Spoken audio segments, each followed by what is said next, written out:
The rain came down hard that October evening when Marcus Hayes saw the stranded Mercedes in the parking garage. He was finishing his shift at Sterling Motors, tired from 12 hours of oil changes and brake repairs. Marcus had been working as a mechanic for 6 years now, ever since his wife Linda died, giving birth to their daughter Sophie. The girl was 5 now, waiting at his mother's house for him to pick her up. Every day was the same rhythm: work, pick up Sophie, dinner, homework, bedtime, repeat. But something about that luxury car sitting there with its hood up made him pause. A woman sat in the driver's seat, her phone pressed to her ear. She looked frustrated, wet from trying to check the engine herself. The car's hazard lights blinked weakly. Marcus approached slowly and tapped on the window. The woman looked up, startled. She was maybe 40, blonde hair pulled back, wearing an expensive suit that was now rain-soaked. She lowered the window halfway. "Ma'am, I'm a mechanic here," Marcus said. "Looks like you're having trouble." "The engine just died," she said, her voice tense. "I called roadside assistance, but they said it'll be 2 hours. I have somewhere I need to be."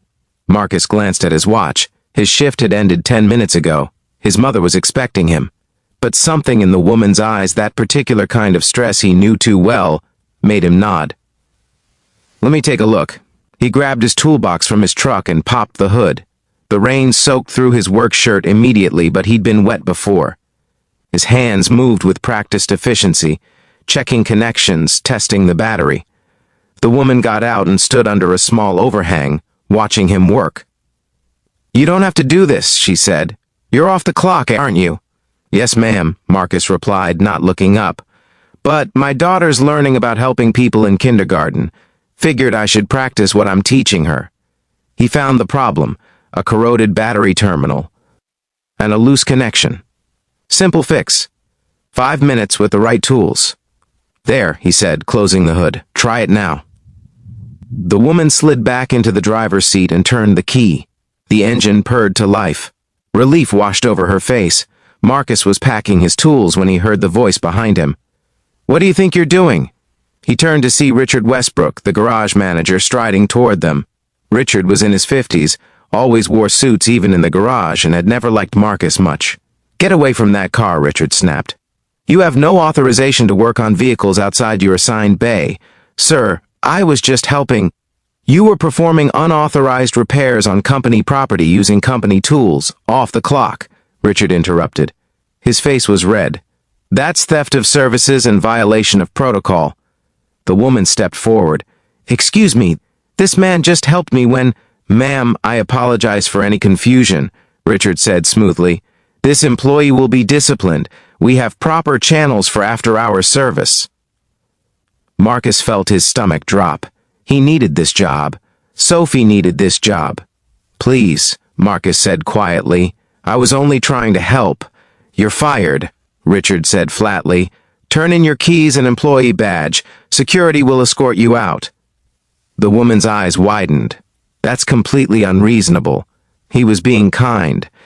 "Company policy is company policy," Richard said. "Now if you'll excuse me, ma'am." Marcus's hands shook as he removed his badge. 6 years, gone in a moment. How would he tell Sophie? How would he pay rent? The woman caught his arm as he walked past. "What's your name?" "Marcus Hayes, ma'am." "I'm very sorry this happened," she said softly. He just nodded and walked to his truck, his toolbox feeling heavier than ever. 3 days later, Marcus was dropping off another job application when his phone rang. Unknown number. "Mr. Hayes? This is Catherine Sterling." The name meant nothing to him. "Yes?" "I'm the owner of Sterling Motors. I'd like to meet with you today if possible." 2 o'clock at the main office. Marcus's heart raced. "Ma'am, I was fired. I don't think—" "I know exactly what happened," she said. "That's why I want to meet. Will you come?" He arrived early, wearing his only suit. The receptionist led him to a top-floor office with windows overlooking the city. The woman from the parking garage stood up from behind the desk. Marcus's mouth fell open. "Surprised?" Catherine Sterling smiled. "I don't usually work on Saturdays, but I'd stayed late reviewing quarterly reports. That's why Richard didn't recognize me. I often dress down when I visit the garages unannounced." "You own the company," Marcus said, still processing. "I do. And I spent the last 3 days reviewing what happened." She gestured to a chair. Please sit. Marcus sat, his mind spinning. I spoke with your former colleagues, Catherine continued. Do you know what they told me? That you're this mechanic in the shop. That you stay late to help the younger guys learn. That you once fixed a single mother's car for free because she couldn't afford the repairs and needed to get to work. Marcus looked down at his hands. I just do what feels right. Richard Westbrook has been fired, Catherine said. He's been writing up good employees for minor violations while protecting his friends who cut corners. Your situation made me look closer at how he was running things. She leaned forward. Marcus, I want to offer you his job, shop manager, better hours, better pay, and the authority to make decisions based on common sense instead of rigid rules. Marcus couldn't speak. Manager? Him? I have a 5-year-old daughter, he finally said. I need to pick her up from school. I need to be there for dinner and bedtime. The position has flexible hours, Catherine said. I built this company after my husband died, while raising my son alone. I understand what it means to be a single parent. Family comes first. Marcus felt tears prick his eyes. For 3 days he'd barely slept, terrified about how he'd provide for Sophie. Why, he asked. Why would you do this? Catherine smiled. Because 6 years ago, when I was building this company from nothing, someone gave me a chance when I needed it most. He saw past what I looked like on paper and saw who I was. I've been trying to build that kind of company ever since. She extended her hand. What you did in that parking garage, that's the kind of person I want leading my team. Someone who helps because it's right, not because it's profitable. Marcus shook her hand, his voice thick. When do I start? Monday. And Marcus? Bring Sophie by sometime. We have a daycare center on the 3rd floor I think you should know about. That night Marcus picked up Sophie and took her for ice cream. As they sat in the booth, her little face covered in chocolate, he thought about the strange path life takes. Getting fired had felt like the end. But sometimes the end of one thing is the beginning of something better. Sometimes doing the right thing costs you everything in the moment, but gives you more than you could imagine later.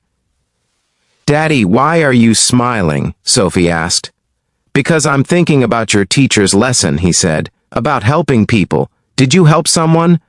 I tried to, Marcus said, and it turns out that person helped me right back. Sophie grinned, ice cream on her nose. That's how it works, Daddy. That's what sharing means. Out of the mouths of 5-year-olds, Marcus thought. Sometimes the simplest truths are the ones we forget. He'd helped a stranger in the rain and lost his job, but that stranger had turned out to be exactly the person who could change his life. Not because she had power, but because she had the wisdom to recognize character when she saw it. As Marcus tucked Sophie into bed that night, he thought about the lesson he'd accidentally taught her. That kindness is never wasted. Even when it seems to cost us everything. Sometimes especially then. If this story moved you, please like, share, and subscribe. Drop a comment sharing a time when doing the right thing led you somewhere unexpected. Your stories inspire others to keep choosing kindness, even when the outcome isn't clear.